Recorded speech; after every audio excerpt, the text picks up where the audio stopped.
আসসালামু আলাইকুম। আশা করি সবাই ভালো আছেন, সুস্থ আছেন। আবারও নতুন একটি রেসিপি আপনাদের সাথে শেয়ার করব। কেক তৈরি করা, ডেকোরেশন করা, A to Z সবকিছু টিপস আপনাদের সাথে এই ভিডিওতে শেয়ার করব। এখানে কেক তৈরি করার জন্য একটি মিক্সিং বোলে আমি নিয়ে নিব 3টা ডিম। আমি একটি হ্যান্ড মিটার দিয়ে বিট করে নিতেছি। আপনারা চাইলে ইলেকট্রিক বিটার ছাড়াও হাত দিয়ে হ্যান্ড মিটার দিয়ে তৈরি করে নিতে পারেন। এই ডিমের ফ্রম ফ্লাফি ভাবে তৈরি করে নিতে পারেন। এখানে আমি চিনি একসাথে অ্যাড করব না, আমি 1 কাপ পরিমাণ চিনি অ্যাড করব। অল্প অল্প করে চিনিটা আমি দিব। চিনিটা অল্প অল্প করে দিয়ে আমি একটি ফোমের মতো তৈরি করে নিব ডিমগুলো। আপনারা অবশ্যই দেখতে পাচ্ছেন আমার টিপসগুলো।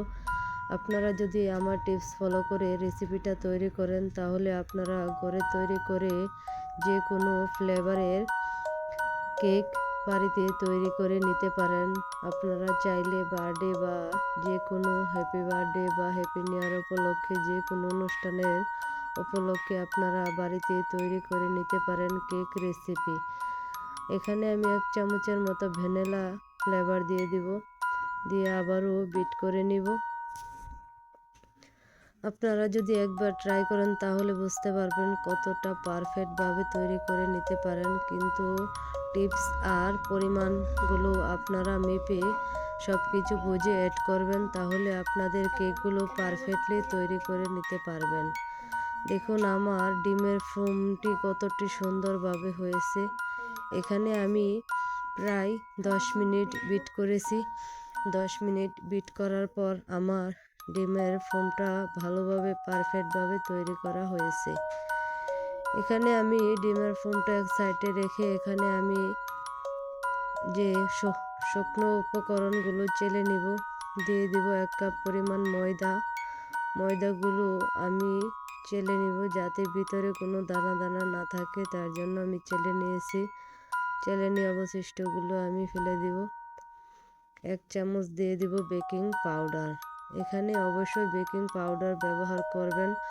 আর যদি হাতের কাছে না থাকে স্কিপ করতে পারেন, কোনো প্রয়োজন নাই। যদি আপনাদের ডিমের ফোমটি পারফেক্টভাবে তৈরি করতে পারেন তাহলে আপনাদের বেকিং পাউডার ছাড়াই আপনাদের পারফেক্টভাবে কেকটা ফুলে ডাবল হয়ে যাবে। আমি অল্প অল্প করে শুকনো উপকরণগুলো অ্যাড করব। একসাথে যদি আপনারা অ্যাড করেন তাহলে ডিমের ফোমটা নষ্ট হয়ে যাবে। এই কাজটা অবশ্যই আলতো হাতে করতে হবে। অনেক তাড়াতাড়ি করে যদি করেন তাহলে আপনাদের ফোমটা নষ্ট হয়ে যাবে, কেকটা শক্ত হয়ে যাবে, খেতে ভালো লাগবে না। অবশ্যই আপনারা আমার টিপস ফলো করে একবার হলেও ট্রাই করে দেখবেন, আপনাদের কেকটা পারফেক্টভাবে বাড়িতেই তৈরি করতে পারবেন। যারা আমার চ্যানেলে নতুন আছেন তারা অবশ্যই লাইক কমেন্ট করবেন, শেয়ার করবেন আর আমার ফেসবুক পেজ অবশ্যই ফলো করবেন। আর যদি আমার ভিডিওটা ভালো লাগে অবশ্যই সাবস্ক্রাইব করে বেল বাটনটি অন করে দিবেন।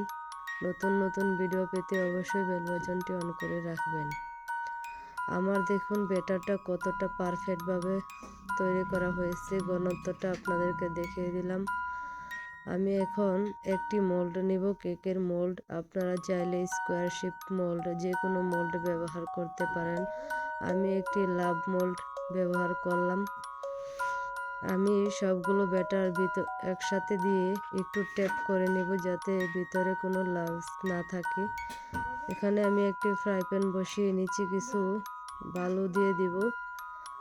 আর বালু দেওয়া গরম করে আমি ঢাকনা দিয়ে ঢেকে দিব প্রায় 30 মিনিটের জন্য। 30 মিনিট পর দেখুন আমার কেকটা পারফেক্টলি তৈরি করা হয়ে গেছে। আমি একটি কাঠির সাহায্যে চেক করে নিব ভিতরে কোনো কাঁচা থাকে কিনা। দেখুন ভিতরে কতটা পরিষ্কার হয়ে গেছে, কোনো রকম কাঠির মধ্যে কাঁচা ভাব থাকে নাই। এখন আমি আপনাদেরকে এটা ডেকোরেশন করে দেখিয়ে দিব। আপনারা যদি আমার টিপস ফলো করেন তাহলে অবশ্যই বাড়িতে অল্প সময়ের মধ্যে বাচ্চাদের জন্য কেক তৈরি করে নিতে পারেন। আমার কেকটা প্রায় 30 থেকে 35 মিনিট লেগেছে। আপনারা যদি আমার মতো তৈরি করেন মাইক্রোওভেনে যদি তৈরি করেন তাহলে আরও সহজ হবে। আপনারা যদি গ্যাসের চুলায় তৈরি করেন তাহলে একটু সময় বেশি লাগে। আমার কেকটি কতটা লোভনীয় হয়েছে আপনারা দেখলে বুঝতে পারবেন কতটা সুন্দর হয়েছে। আমি কেকগুলো একটি চাকুর সাহায্যে ভালো করে কেটে নেব। আমি এখন কেকটাকে আপনাদের সাথে ডেকোরেশন করে দেখিয়ে দিব কতটি পারফেক্টভাবে আমার কেকটা তৈরি করেছি।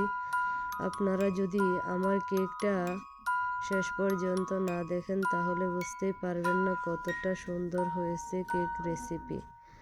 একবার হলেও আশা করি এই ভিডিওটা ফলো করে কেক তৈরি করে দেখবেন। দেখুন কতটা ভিতরে স্পঞ্জি হয়েছে কেক।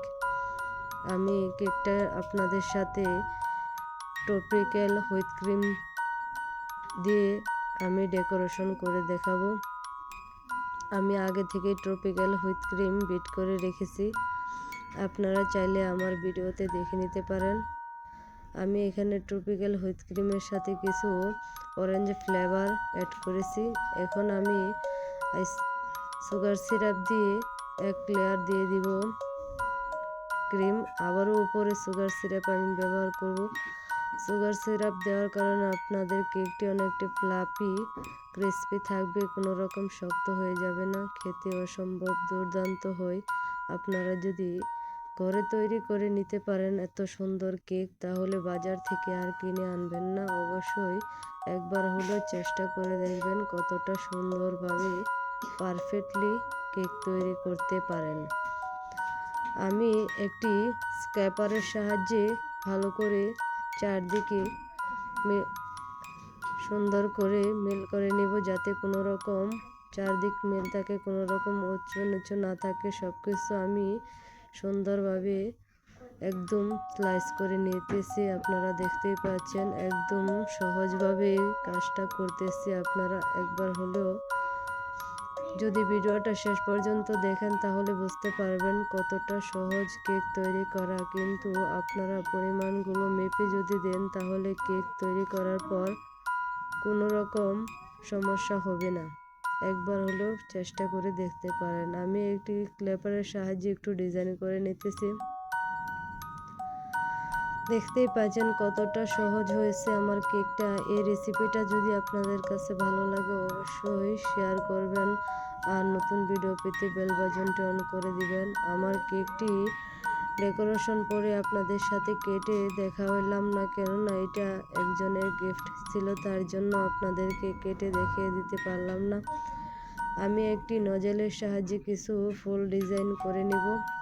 কেকটি তৈরি করার পর এতটা সুন্দর হয়েছে যা আপনারা দেখলেই বুঝতে পারবেন। অল্প সময়ের মধ্যে আমি এই কাজটা করেছি। আমি ক্রিমটা বিট করার পর কোনো রকম ফ্রিজে রাখি নাই, ফ্রিজে ছাড়াই ক্রিমটা গলে যায় নাই। আপনারা দেখতেই পাচ্ছেন, যদি ফ্রিজে রাখতাম তাহলে আরও পারফেক্টভাবে ক্রিমটা সুন্দর থাকতো। আমি ফ্রিজ ছাড়াই ডেকোরেশন করে আপনাদের সাথে শেয়ার করতেছি। এতটা লোভনীয় হয়েছে যা দেখার পর আপনারা বুঝতে পারবেন কতটা লোভনীয় হয়েছে। আশা করি যদি আমার ভিডিওটা আপনাদের কাছে পছন্দ হয় তাহলে ভিডিওটা শেষ পর্যন্ত দেখবেন, আর নতুন নতুন ভিডিও পেতে অবশ্যই সাবস্ক্রাইব করে বেল বাটনটি অন করে দিবেন। এই পর্যন্তই আপনাদের কাছে ভিডিওটা নিয়ে আসলাম, আবারও নতুন একটি রেসিপি নিয়ে আপনাদের সাথে শেয়ার করব। এই পর্যন্তই, ভালো থাকবেন, আল্লাহ হাফেজ।